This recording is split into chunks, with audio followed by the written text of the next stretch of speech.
Talking men's track and field for the 2024 season here at the University of Rio Grande on River State's Conference Media Day. I'm Randy Payton, the Sports Information Director. We're joined by head coach Matt Paxton, also athletes Marshall Jackson and Kyle Leitner. We will start with the coach, and we kind of mentioned it when we did the Women's Media Day interview, you stepping into some pretty big shoes. Bob Willie, who was here for I think 121 years.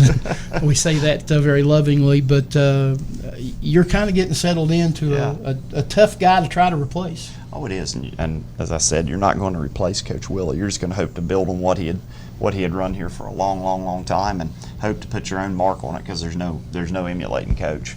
135 All-Americans, something like that. I mean, it's not going to happen. It's an interesting situation, because I don't know how many colleges have had the same coach in the same position for that long, and it's trying to do things our way. But he laid a good foundation for. There was a lot of stability, a lot of consistency. Indoor season is already underway. Obviously, that will lead into the upcoming outdoor season. But kind of grade this squad on what you've seen thus far through the indoor season. Oh goodness. Well, at the distance end, we've had a school record, and we had a national qualifier already. Sub 15-minute performance on the conversion. On the throw side, we're deep, and we've got a lot of very good throwers. Sprint side, we've got several really good sprinters. Donovan's really crushing it, the short stuff. I mean, he was 20.5, and he's within a couple tenths of a couple school records there. Right. So. Yeah, it's kind of like on the women's side. I mean, we're not weak anywhere. We're actually really strong in some areas I didn't know we were going to be strong in. I just had some kids try triple jump, and they'd never done triple jump before, and we went out and had a 39, a 38-foot jump, another 34-foot, and we hadn't even been able to get on the pit. First time they were literally in a pit was when we went to the meet last weekend. We just got gym time and technique work, so it's going to be fun, because we have a lot of different areas we can develop, and we've got enough talent in each individual places that we've got people we can train, and they're going to make a lot of progress in the next couple of months.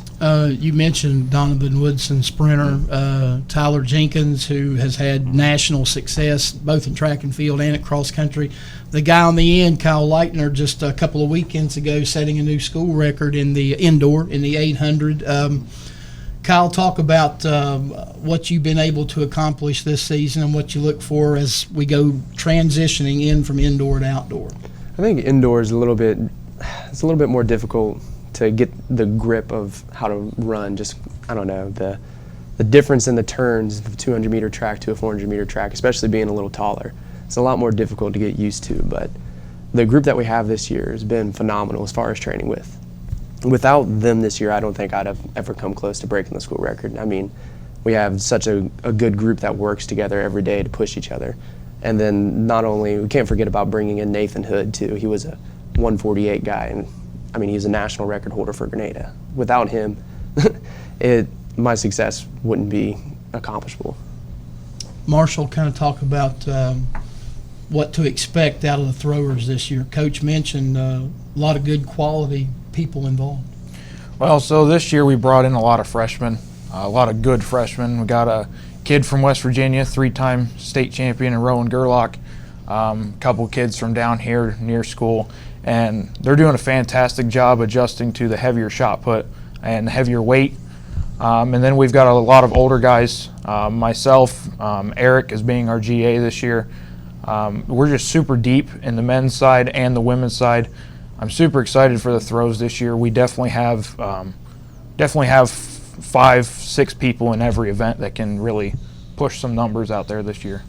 Coach, I had strengths and weaknesses written down here, and you mentioned it in the women's interview that we did earlier. You like the fact that you've got maybe more strengths than you thought you had when you took the job, and not nearly as many weaknesses. No. I mean, there's nowhere we're really weak, and we've been lucky because we've got GAs that have an expertise just about everywhere. He mentioned Nathan. You don't pick up a 148 800 runner.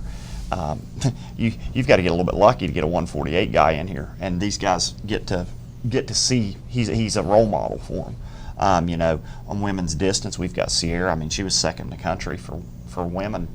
We got a race walker who's a multiple-time All-American. He's helping us out with not only race walk, but he's helping us out with the sprints when he's not with the race walkers. And you've got, oh goodness, who did I leave out on my GAs? Did I hit everybody? I'm just trying to think. Eric? Well, Eric, we were just talking about Eric. That's Yeah. why I was sitting there. Eric was the top of the list to begin with. I forgot I didn't mention him because I should have put him first. He's doing all the throws workouts. Like, he's coordinating with me on all the throws workouts. He's monitoring all their stuff going forward. He's probably been the most active as far as participating in setting up workouts, and he's been the most in charge of his own group.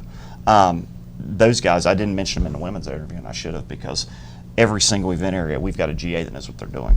And without them, I'm not doing much because I can't get to everybody. There's no way, with all the stuff we're trying to set up and all the things we're trying to do and things we're trying to implement, we just can't get to everybody in all these different areas without those guys. And then it comes down to we've got Marshall. He's not a GA, but he's setting the bar for every one of the athletes.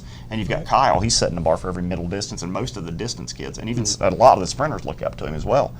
It's really rare to have that where I can do what I need to do, and we've got a level of GAs that then translate it for the athletes, and the leader athletes are then making sure all the younger athletes are taken care of. Guys, what's the transition from Coach Willie to Coach Paxton been like? I know you guys have been around the program for a while, and you saw and you knew what Coach Willie was able to accomplish. How's it been different with Coach Paxton?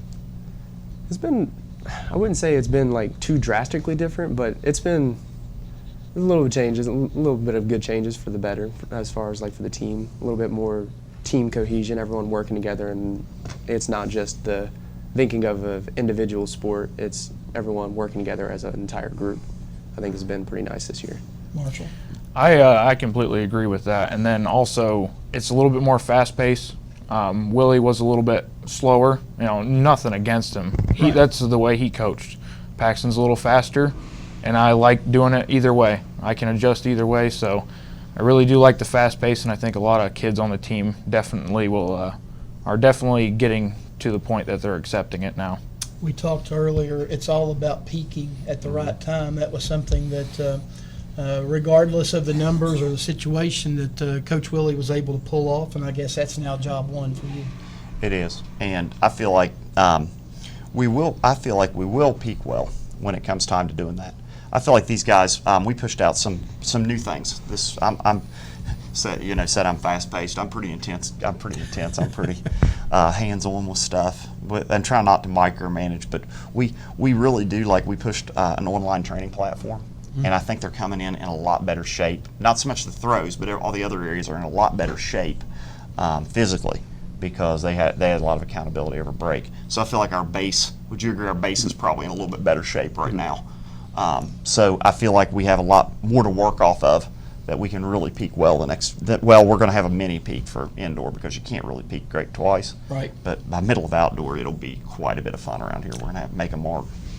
Last question for all of you: the quality of the River States Conference. There are some good schools that you're going to see when it comes conference championship time.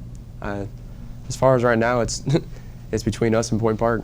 I mean, they got guys every year that'll go set a standard first couple meets in. I mean, they have the guys to do what they need to do to win the conference, and I think we do too. Outside of that, I mean, maybe Shawnee, but Some of the distance, Kokomo, and some of the other stuff. not trying to discredit any of the other teams, but Right. Marshall, is there anybody that stands out for you? Indiana Kokomo, Indiana East, Point Park, throwers deep, just like we are.